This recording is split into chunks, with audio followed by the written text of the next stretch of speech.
Good evening and welcome to News Geelong, and it's great news out of our city of Greater Geelong as we're joined by the Acting CEO, Mr Stephen Griffin from the COGG, yes, the City of Greater Goodness, that's what we are down here in Geelong.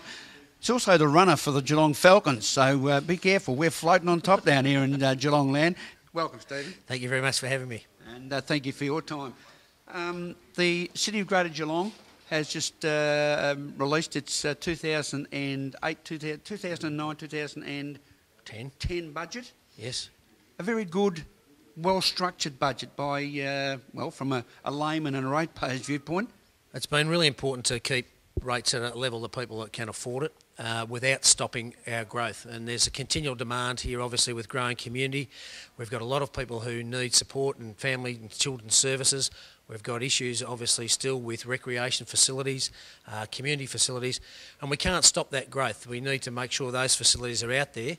And in doing that, we've had to trim back what I would say is our internal costs, and we've done that with a $1.2 million saving, but we've also cut back on our CPI indexing of costs there. And so we've come up with a surplus of $4.6 million out of our recurrent budget, which we've been able to put into capital works and return to the community. We've taken out the last part of a loan, a $12 million loan for our $30 million plus facility at LeisureLink. Huge new facility there.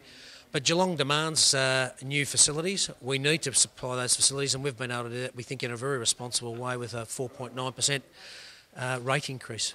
I think one of the most, the key words that you used there is the word surplus. I mean, we've been so used to, probably as a community hearing the word deficit. To hear the word surplus is a tremendous support for what is happening in our city and the growth factor and some of the capital works programs. Capital works programs are going to include infrastructure as far as roads, drains. There's, in football terms, we're doing a lot of pavilions, and St Mary's is one of those, which is outside Cardinia Park. We're doing a library expansion in Lara. We're putting some money aside for Warren Ponds Library as well. And there's a number of programs for those across the community. There's some major capital works out at Hills Road, $2.5 million in that area. That's an industrial area that Geelong really needs to focus on and get some activity out there. But we're fortunate to have that industrial land, and we want to attract business and therefore attract jobs. So that'll be the key drivers in that regard.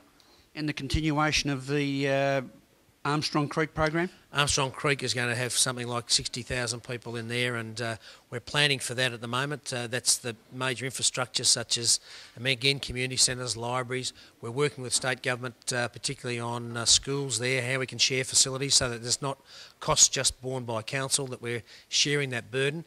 But that's going to have a lot of people come into our community. That's terrific, but it also brings expenses with it.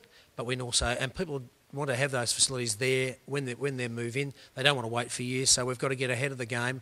We're doing that planning now, but we're going to need to deliver that infrastructure in there. The positive signs of a surplus, as you say, the Leisure Networks complex creates employment. Creates employment. There's something like another 40-odd jobs out there. That's going to give people a chance to obviously have full-time and part-time employment. And then it springs off that the other ancillary services that you have. There's physiotherapy, there'll be a library out there as well. So we are growing, and there'll be jobs that we can provide through local government. And viewers, you may remember one of our earlier programs, we covered the opening of the Ballerine Aquatic Centre down here, just on the outskirts of Ocean Grove. And that, again, has been another success story. Originally planned, as Councillor John Mitchell said, 300 to 400 people learn to swim program, and now up around 1,100. What a success story. Huge success story. Anyone who doubted that people would embrace the new Ballerine Aquatic facility would come back and have a look at it. The car park's always full. Plenty of children on the Ballerine Peninsula. Great facility and a huge success story, and the community's really embraced it, and it's going to be something like LeisureLink. LeisureLink will be embraced, I'm sure, if it's anything like the Ballerine, and the community has got a fantastic facility. And it's centred by 2 primary schools and a secondary school in that network right around it. So it's in a fantastic location. And another important project that we're all looking forward to is the development of the continued development of the Geelong Arts and Cultural Precinct. The Arts and Cultural Precinct will be something that the state government is going to, along with us, put a lot of money into. It's going to see the Geelong Performing Arts Centre, the gallery, the library expansion, the courthouse, all those facilities in one precinct, and we're going to see some major developments over the next 4 or 5 years. There's already been a commitment by state government. Council will also be funding that as well. But that'll be an exciting program, and the one will see a rebuild of all those facilities, and the community will benefit for that for many years to come.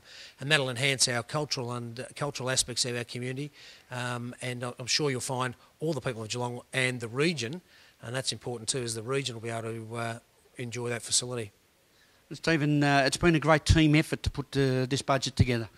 You have a lot of people in the finance area, also the strategic planning area, the corporate planning area, and the council spend a lot of nights doing long hours working through the budget.